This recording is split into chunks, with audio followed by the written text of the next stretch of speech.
ગુજરાતમાં કોંગ્રેસનું અધિવેશન છે 2027માં ગુજરાતમાં કોંગ્રેસને કેવી રીતે સત્તામાં લાવી તેના માટે મનોમંથન ચાલી રહ્યા છે। આપણી સાથે રાષ્ટ્રીય પ્રવક્તા કોંગ્રેસના અભય दुबे जी છે, તેમની સાથે સીધી વાતચીत કરીશું।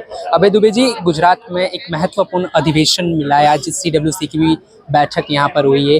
किस तरह से रणनीति बनाई जा रही है कांग्रेस की तरफ से, क्योंकि 27 साल से यहाँ भारतीय जनता पार्टी का एक हाथ से शासन चल रहा है। देखिए, चले संघर्ष आठों याम तुमसे, करेंगे अंत तक संग्राम तुमसे। हमारी संकल्पना साकार होगी, कांग्रेस की जय जयकार होगी। 2025 में बेलगावी में हमने इस वर्ष को संगठन सृजन वर्ष घोषित किया। और गुजरात ही क्यों आए हम? गुजरात इसलिए आए कि ये जो पावन भूमि है, ये क्रांति की भूमि है, सरदार पटेल की भूमि है, महात्मा गांधी की भूमि है। जब मैं सरदार पटेल की भूमि कहता हूं तो 150वां जन्म जयंती वर्ष है और 100 वर्ष महात्मा गांधी को कांग्रेस अध्यक्ष बने हुए हैं। और दोनों ही हमारे जो सेनानी हैं वो इस क्रांति की भूमि से आते हैं। तो इससे अच्छा अवसर नहीं हो सकता था कि हम इसी भूमि से प्रेरणा लें, और इसलिए यहाँ इकट्ठे हुए हैं ताकि भारत को फिर से जो आर्थिक असमानता है, जो सांप्रदायिक ध्रुवीकरण है, जो किसानों का दमन है, जो महिलाओं पर अत्याचार है, उससे मुक्ति दिला पाएं, और जो मुट्ठी भर लोगों को देश के संसाधन सौंपने का मानस भारतीय जनता पार्टी और मोदी की सरकार बना रही है, उनको उनके इरादों में कामयाब न होने दें।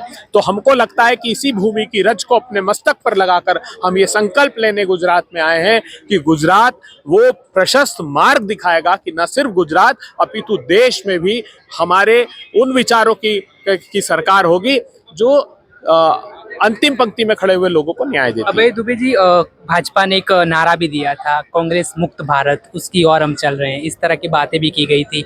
गुजरात की बात की जाए तो उन्होंने कांग्रेस मुक्त कर दिया है विपक्ष में से, और अब आने वाले टाइम में भारत से मुक्त करने की बात वो लोग कर रहे हैं। ये नारा भारतीय जनता पार्टी का नहीं था, ये नारा उन्होंने अंग्रेजों से उधार लिया था। अच्छा। ये नारा अंग्रेजों का था, वो चाहते थे कि कांग्रेस मुक्त हो भारत, और लंबे समय तक कोशिश की, तो जिसमें बरतानिया हुकूमत सफल नहीं हो पाई, ये क्या सफल हो पाएंगे? तो भारतीय जनता पार्टी चूंकि उसी विरासत से आती गुलामी की, उस समय अंग्रेजों को पोषित करते थे, आज उनकी विचारधारा को पोषित कर रहे हैं। हम तो विनम्रता से महात्मा गांधी का संदेश लेकर आए हैं, और हम लोग हम्बल लोग हैं, हम हिंसक नहीं हैं।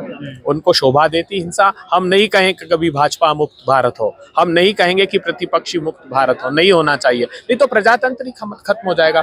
तो ये उनकी मंशा को समझ में आता है। जैसे उन्होंने नारा दिया था 400 पार का संविधान पर हमले का, ये उसी प्रकार से संविधान पर हमला है, अगर वो कांग्रेस मुक्त का अच्छा, मेरा लास्ट क्वेश्चन, राहुल गांधी जी का फुल फोकस अब गुजरात पे 2027 का समय है, उनके 2 ही महीने के दौरान यहाँ पे दौरे भी हो चुके हैं। किस तरह से गुजरात की जनता के बीच कांग्रेस जाएगी, किस तरह से विश्वास प्रस्थापित करेगी कांग्रेस? देखिए, गुजरात और देश के विश्वास में विष का वास घोल दिया है भारतीय जनता पार्टी ने। राहुल गांधी जी न सिर्फ गुजरात, बिहार भी उन्होंने अपनी वैष्णव जन तो तेने कहिए जे